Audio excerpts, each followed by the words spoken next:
This is Don't Laugh, Mark A.C. Brown. Interior, bathroom, night.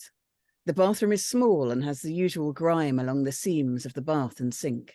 Sat on the edge of the bath is a woman, Jem, early 30s, dishevelled, tired. At the centre of the room is a pit made from a converted washing machine drum. Flames blaze from within it. The flames peak above the drum and can be seen through the holes in the side of the drum as well. Thick smoke spews out, filling the room. Jem spins the drum with her foot. Every time she spins it, a streak of her shoe rubber smears the drum as the hot metal melts her shoe. She doesn't seem to care, lost in her thoughts and the flames.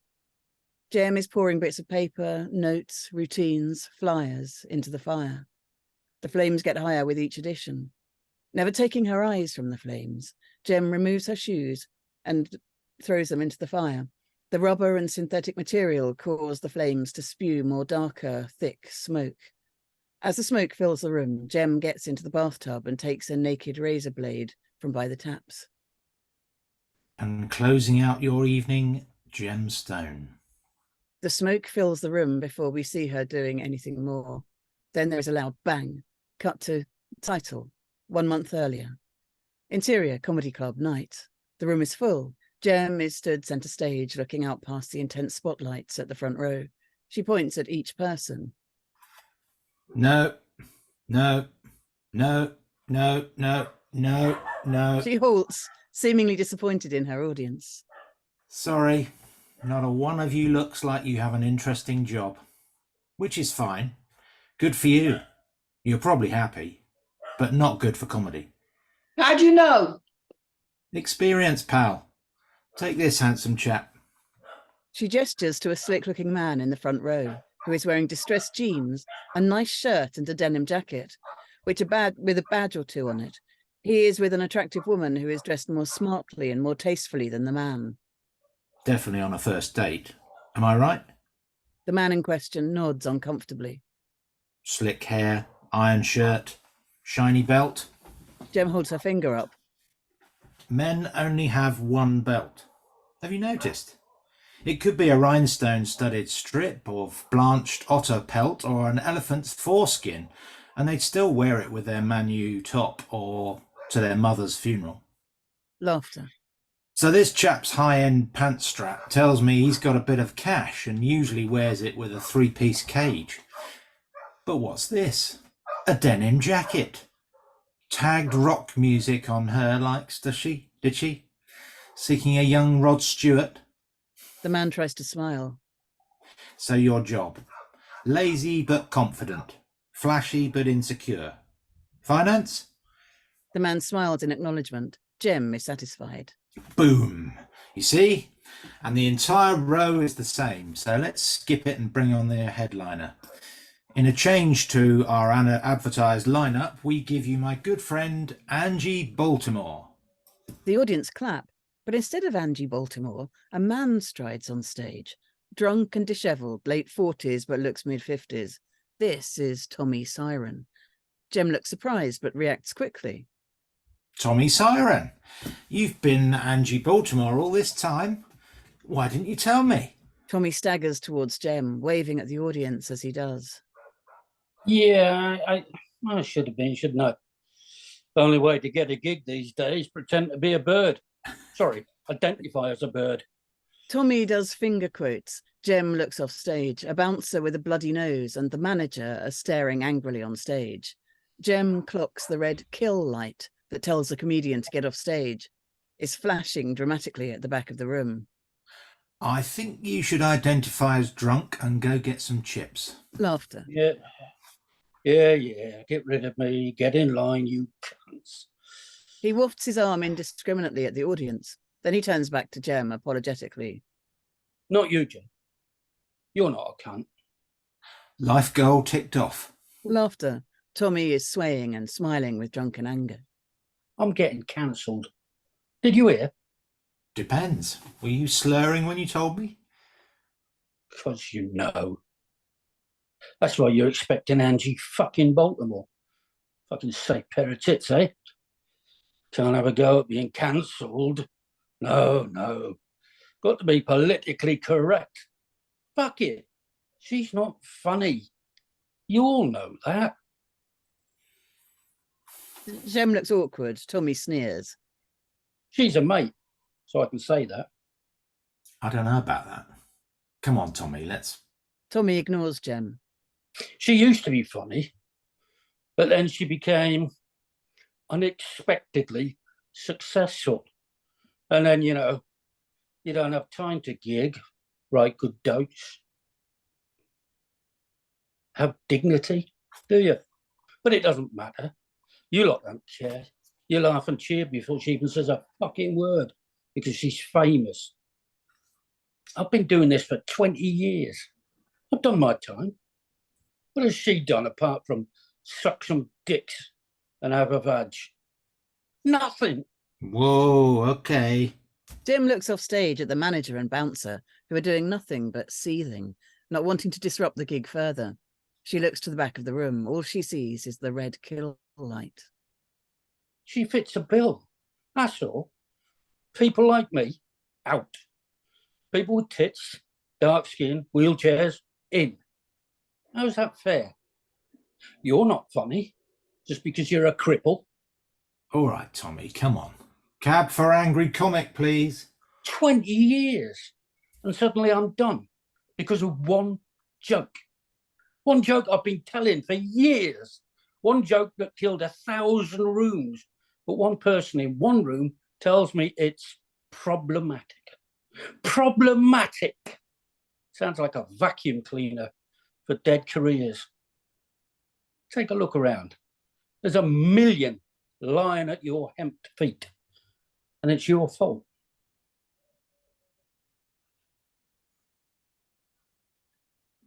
Sorry. Tommy looks out at the crowd, who look back silently. He then takes out a bottle of liquid. He unscrews it. First, they came for our comedians, and I didn't speak out, for I am not a comedian. He smiles at the crowd and then pours the bottle over his head. Then he takes out a Zippo lighter and sparks it up. The bouncer and manager charge the stage. Tommy raises his hand and goes to drop the Zippo. No! She dives for Tommy and they all collide and fall off the stage into the front row. Tommy is laughing his head off. It's water, just fucking water. Fuck all you cunts. Tommy stands up. He punches the bouncer again and then goes for the door. Enjoy your bland of the free. The manager restrains the bouncer. Calm it, Casper. Your headliner is locked in the shitty, by the way. Tom is gone. Tommy is gone. The manager tries to extricate himself and the bouncer from the members of the front row they've landed on. Night to remember, hey guys? Free booze and pizza for you lot tonight. An audience member stuck under the bouncer cheers. The others are a bit stunned. Go let Angie out. Casper gets up and rushes off stage. The manager helps Jem up, then walks off. The kill light is now a steady, constant red rather than flashing. Jem looks around, utterly shell-shocked. Then she leaves. Then Angie Baltimore comes on stage, looking confident but a little confused. Oh, you'll never guess what just happened to me. Audience bursts into laughter. Exterior, comedy club, night. Jem comes out and looks for Tommy. There is a crossing with lights outside the venue. Jem looks both ways down the street and is dismayed not to see him. Go back in, love. You don't want to be seen with me. She turns to see Tommy taking out a pack of cigarettes. What happened, Tommy? I got word they bumped you for Angie, but... Told you. Said a joke. Oh, yes. Of course. I told you to shelve it, Tommy. Tommy presses the traffic lights button. Fuck that. It's a good joke. It doesn't matter. It does. Come on, let's go home. He lights a cigarette. No. I'm going to wait here. That's not a good idea, Tommy. Haven't you heard? I don't do good ideas. The doors burst open. The bouncer and the manager come out. You're fucking done, Tommy. I know, you prick. That's the point I was making on your shitty, sticky, stinking stage. I wanted to take a dump on it. So, but my arsehole was too scared of catching something. Don't you, my club, you hack. Fuck out of here before I call the police. Tommy takes his dick out and starts pissing at the manager's feet. Jem steps back and looks at the manager, whose fury only increases. He and the bouncer lunge at Tommy. The actions are confused as the men clash, but Tommy stumbles back in the fracas and reaches out for Jem as he falls. She instinctively bats his hand away as it's covered in piss. Tommy falls onto his back in the road. Before he can get up, a speeding black cab crashes into him. Tommy's head hits the bumper as his body goes under, the force smashing the back of his head against the pavement. He is dragged several feet before it skids to a halt. The traffic lights are on green. Jem screams. There is a drag trail of blood behind the cab. The lights go from flashing amber to red. There is confused shouting and screams as the scene erupts. Jem just goes quiet. She sits down on the curb, looking at the broken, bloodied, and barely alive form of Tommy, his mangled face lit in the red brake light of the car. His arm is bent at a horrific angle.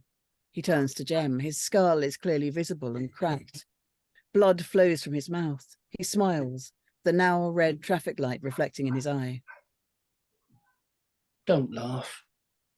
Tommy laughs. Blood gurgles up out of his throat. Then he dies. Jem looks into his dead eyes, the red light's reflection intensifying in his open, misty eye. Cut to present day. Interior, mental institute, room, day. Jem is putting clothes and books into a bag. She has a small pile of notebooks. She flicks through them. There are a few notes and lots of scribbles and sketches inside, but clearly nothing satisfactory as she drops them in the bin. They land with a louder bang than expected. Her wrists are bandaged. There is some small seepage of blood through the bandage. A nurse appears at the door. Ready? Yeah, Let me know when you have a gig and I'll come along. I will. Don't rush back though. What else is there to do? Jem smiles at her. Just make sure you're ready. Exterior, mental institute, day. The day is bright. Jem walks out of the doors with her mother, a frumpy-looking woman around 60 years old. Jem is distant while the mother, Janice, is clearly uncomfortable with the situation. Now, you didn't forget anything? I didn't bring anything. They get into Janice's car, a Ford Fiesta, or something similarly functional and cheap. Exterior, car park, day. Janice and Jem walk through the busy car park. A car pulls out and almost backs into them. Janice dodges it and gives the driver a vicious look that they completely ignore as they leave the car park. Why is it so cramped here? Look at the parking of these. Not a one in the lines, not a one. You shouldn't allow people who come here to drive. Why? They aren't in control of their minds. They shouldn't be in control of cars. Jem doesn't respond. I need to stop off at the chemist to pick up your prescription. Jem shakes a bottle of pills at Janice. Janice glances over as they approach a crossing. The traffic lights are red. Not those ones. The ones for the healing.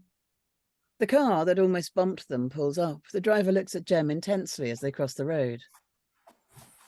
Have you been picking at them? Janice gestures with deep discomfort at Jem's wrists. No. They should have healed by now. Don't pick at them. Yes, Mum. Because you pick at things. Your nails, your nose, always picking. If you pick at things, they don't heal. Maybe they don't want to.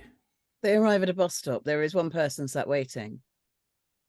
I'm sure whoever you talked to in there told you not to make light of this situation. Jem doesn't respond. The bus pulls up and the doors open. Jem gets in quickly and taps in. Interior, bus, day. Jem, not waiting for Janice, picks a seat on the top deck.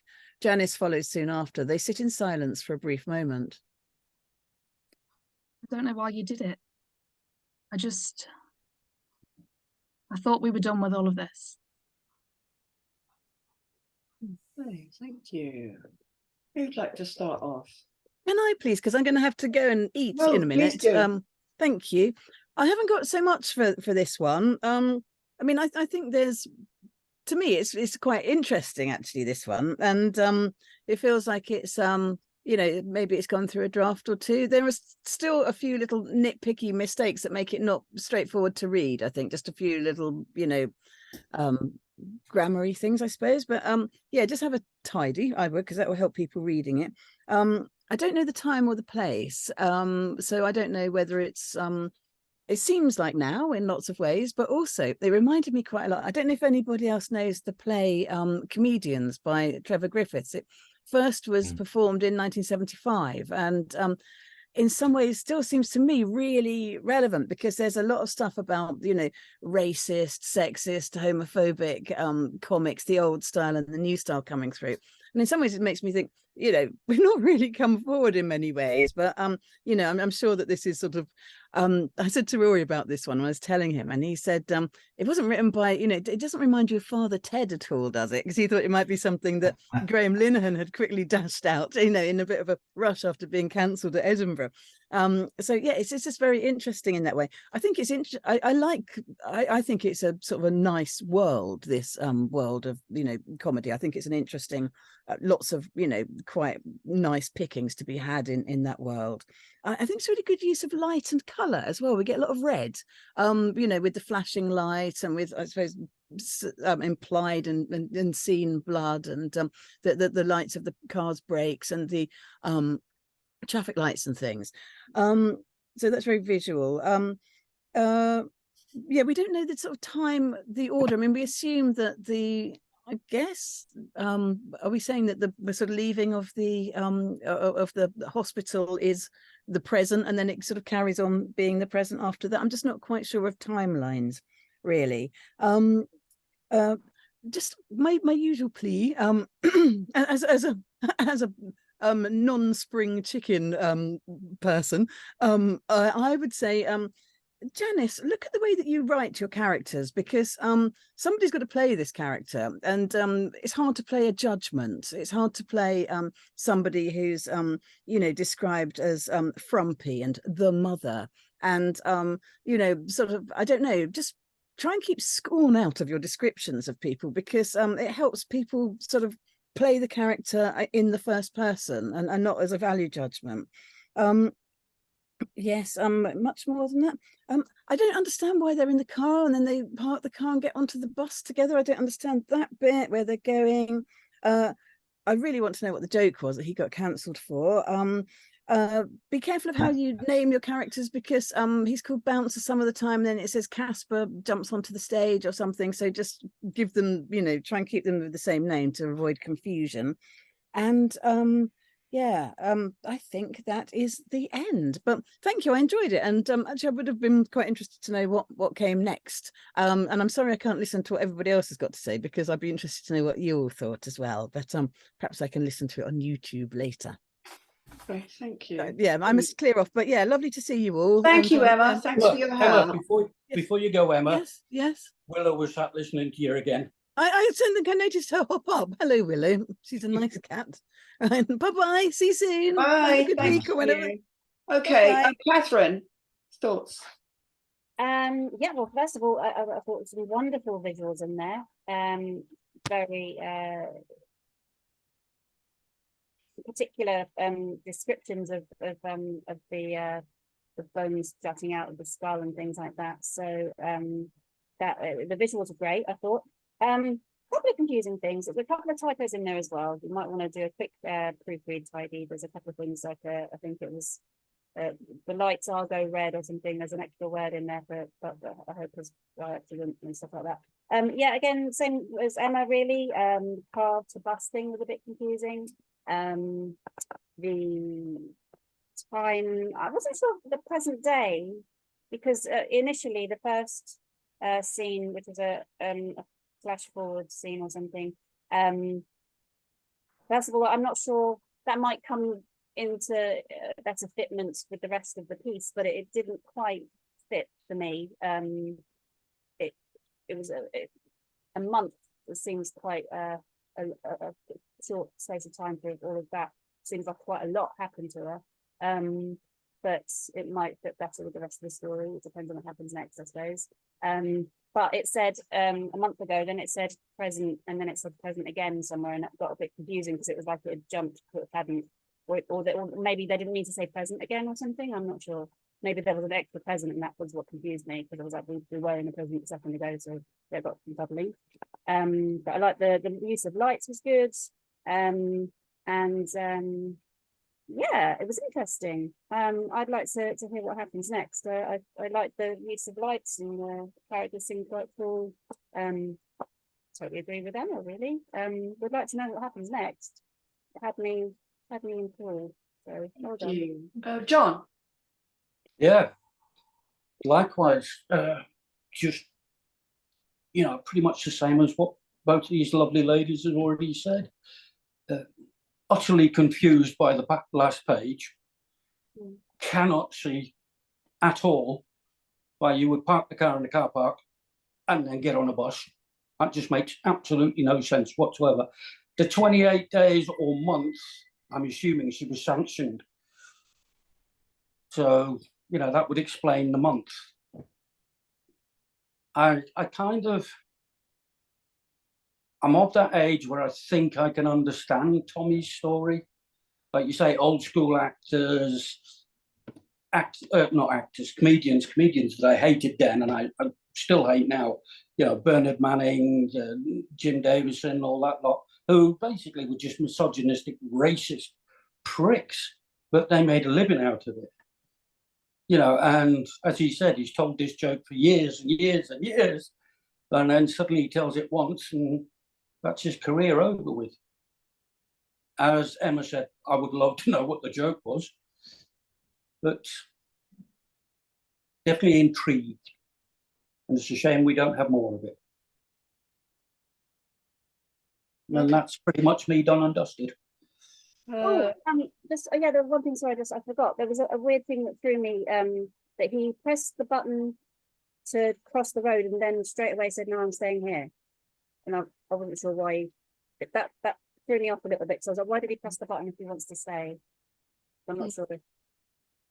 I don't know. So it threw my concentration. So I missed the next couple of bits because I was thinking, why did he press the button if he's not going anywhere? It's one of those things that bugs me when people stand at the thing and don't press the button. But Okay, thanks. Erin. Everything everybody else said, I think it's really well written, really interesting. I'm wondering if it's a series or a film. I think that the pacing has got to be very important to this project too. Also I'm getting that it's present day based on what I'm reading into it, and if somebody's been canceled, then that's around this time. So I would think that when Tommy does this rant on stage in front of everyone, that there would be somebody filming it. Like people with their smartphones would be this would be on like a platform, a social media platform, like immediately when they leave that club. Like it would be like already trending on the internet or something. And I think like the question about like the time, the comedy club night, I would just put flashback. I think my understanding is it's the beginning, then there's a flashback, and then it's present day, like a little while later. But I think interestingly too, if it is a series, I think like I wonder if considering maybe doing something with like building to what happens to Tommy so that like the audience doesn't know right away. Because I know that it's sometimes good like to know, but I think like if you're doing a series and maybe build to it, if it's a film, I'm not sure, but I don't know. I like it. I think it's very interesting. I'd like to see where it's going. Oh, thank you. Stewart. Yeah. Just picking up on what Erin said there about Tommy. I mean, I thought Tommy was a really interesting character with obviously a lot of depth and history there, which I would have liked to have seen more of. And so picking up on Erin's point, maybe that could be developed a bit more, rather than kind of instantly seeing a kind of career has been, It'd be quite interesting to see how he got there. I mean, generally, I really liked it. I thought the characters were great. That every single character, I wanted to know more about them. Whether that was Angie Baltimore locked in the loo, or the mother, you know, and the relationship with the mother at the end. I mean, I thought, God, where's this going? And I really want to know what their relationship is. So, in terms of being an audience member rather than an actor reading it, an audience member, I was kind of really interested in the stories of the characters and where they come from and where they were going. So that for me is sign of a good drama. So yeah, really encouraged by that. So and I want to know what happens, which is always a good sign. Yeah. So Rachael. yeah, Sorry, lovely. carry on. Sorry, the only other thing I was going to say was the last script we read was a theatre piece, and I was at the beginning with the comedy club. I was thinking, could this work in a theatre? And then, of course, it went outside and him being hit, you know. And I thought, no, it can't work as in the theatre. But yeah, so that was kind of me jumping around in terms of whether it could be done on stage. A promenade piece, maybe. A what? Sorry. A promenade piece. A promenade piece. Yeah. Yeah. Okay, Rachael, what are your thoughts? Also agree, nice writing, particularly with Tommy and Jem. I've definitely met Ben, like Tommy, very believable. Really liked it as well. I like that the audience can be trying to guess what this joke was, and you know, if you've got multiple people sat there watching it, they'll be discussing that. And you know, what does that say about them as well? It's quite an interesting one. Yeah, I don't think I have anything to add on this one, but I really enjoyed reading it and listening to it. Fab, thank you. So I made a few notes. I think on page 1 there's just perhaps just a little bit too much description. I think it could be cut down to just make it sort of slightly more punchy. It feels quite novelistic at the moment, like an introduction, but that's maybe just only me. I kind of also feel, I mean, I love the characters. They all work really well. I know you were saying you want more from Tommy. I do want more from Tommy. I want to know how he got there, like you've said. How has he ended up there? What's happened to him? But at the same time, I think the accident happens too late. It happens on page 8. And I kind of had a feeling then when that happened that I would have liked it to have happened earlier. And that coincided with me feeling that there was maybe just a little bit too much dialogue between Jem and Tommy on page 6, 7. It kind of felt like it was sort of playing out a conversation for the sake of playing out a conversation, just not quite as naturalistic as it could have been, you know. Also, you got the impression that these people were clearly close to one another, if not in a relationship. So I'm wondering whether they would be quite so drawn out in their conversation, you know. I mean, would she be pissed off with him? Would she be worried about it? You know, it's that kind of. So that was just my thoughts on that, really. The only other real thing that I kind of had, and I was trying to get my head around this car business, and the bus stop business, and I'm just wondering whether that was just an error in the first scene. You have them on page 9. You have them walk through the car park and get in the car, and you say it's a cheap, you know, Fiesta or whatever, or something similar. But then in the very next scene on the same page, you have them crossing the road, walking across the car park and crossing the road and then getting on a bus. And I'm kind of thinking, how does that happen then? So there's just something going on. I'm wondering if the intention was originally for them to drive out of the car park, or I don't know. I don't understand that. Other than that, yeah, I would really like to know where this is going. I've got a note here about the audience response, and yeah, I'm slightly worried about Tommy being on stage and having his rant, because I've been to the comedy store and been in situations where comedians go off on one, not just their act, they literally go off on one. And it kind of creates quite a stir. And the audience is sometimes falls completely silent and there's no response whatsoever. And I think if that's happening, you really have to tell us that's happening. The audience is silent because it's like shock almost. But then sometimes you might get a heckler or something saying, you know, something.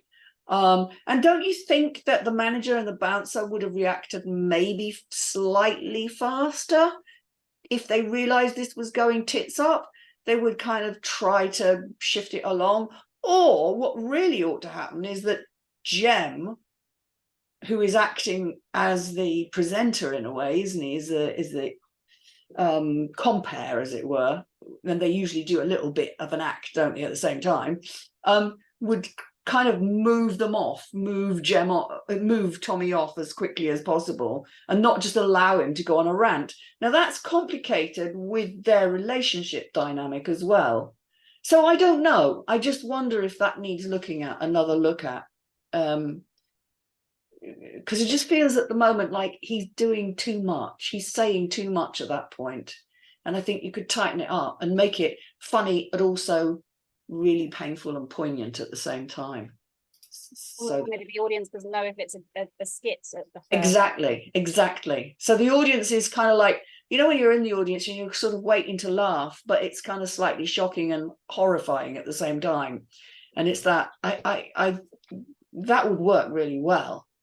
But also you would then at the same time, you'd get Jem realised, actually, this isn't a gag, you know, and so then you've got a disparity between the audience who's waiting to laugh and kind of not really sure, and him who's just like going off on one, and she's slightly panic stricken and sort of, how do I manage this? So there's a lot of dynamics there to manage. Yeah, I got that obviously they know each other very well.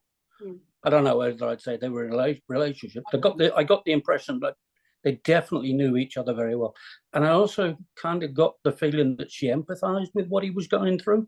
Hence the reason she didn't kind of jump in there. And with him, I think his original gag was pour the water on himself and then put the zip on, knowing full well nothing was going to happen. But I think his reality kind of kicked in. And that's what you've got there, you know, that dynamic between, I was going to make this big joke because I'm still funny, but then very difficult, isn't what's it? really happened. Yeah.